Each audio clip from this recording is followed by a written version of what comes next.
masuk ke video praktikum, mari kita bahas dulu materinya.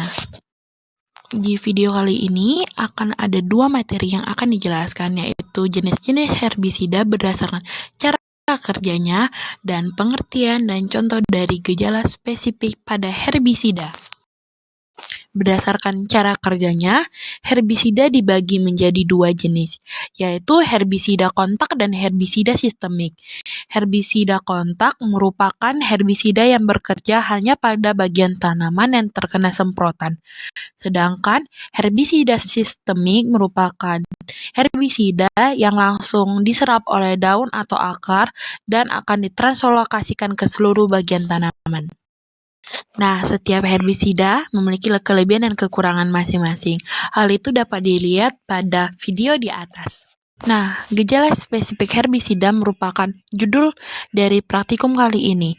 Gejala spesifik herbisida merupakan tanda atau perubahan khas pada tanaman yang muncul akibat pengaruh suatu herbisida tertentu. Gejalanya dapat berupa perubahan warna, bentuk, pertumbuhan, ataupun kematian pada jaringan tanaman. Nah, tabel di atas merupakan tabel gejala spesifik herbisida yang membandingkan gejala spesifik, cirinya pada tanaman, dan cara kerja herbisida yang menyebabkan gejala tersebut terjadi.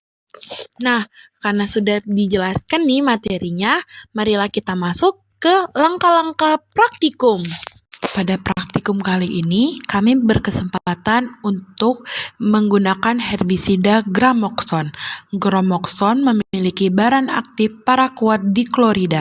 Kurang lebih, penjelasannya bisa kalian baca di slide di atas. Nah, sebelum kita melakukan penyemprotan, yang paling penting adalah memperhitungkan dosis herbisida.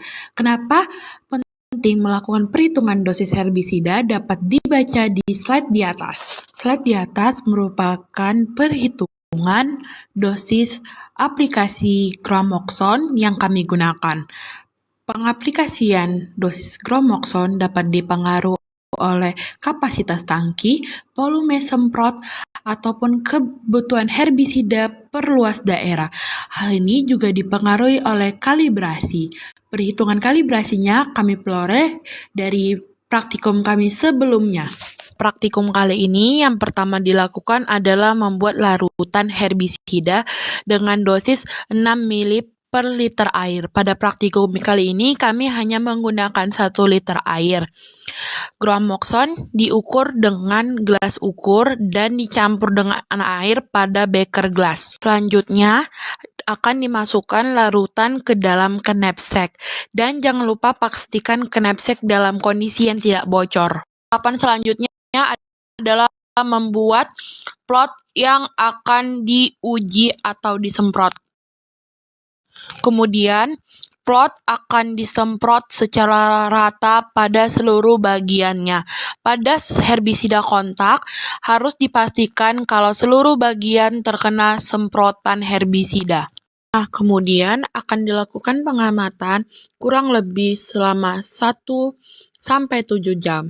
Karena Gramoxone merupakan herbisida kontak sehingga gulma akan mati dalam waktu yang singkat. Video di atas merupakan video setelah 1 jam penyemprotan herbisida. Pada 1 jam setelah penyemprotan herbisida, mulai terjadi epinasti atau pembengkokan pada gulma, dan ada juga gulma yang mulai mengalami gejala klorosis. Setelah 2 jam penyemprotan herbisida, gulma-gulma yang disemprot herbisida mulai menunjukkan gejala klorosis yang lebih parah daripada sebelumnya.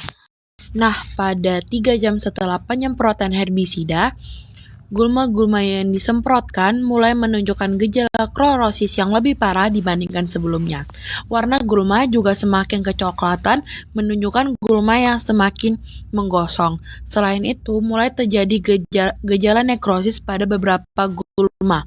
Pada 4 jam setelah penyemprotan, gejala nekrosis semakin parah dan mulai terjadi pada seluruh bagian gulma yang tersemprot oleh herbisida.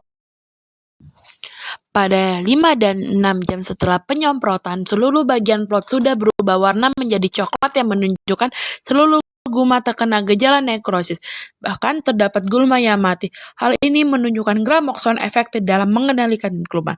Sekian video dari kami. Terima kasih.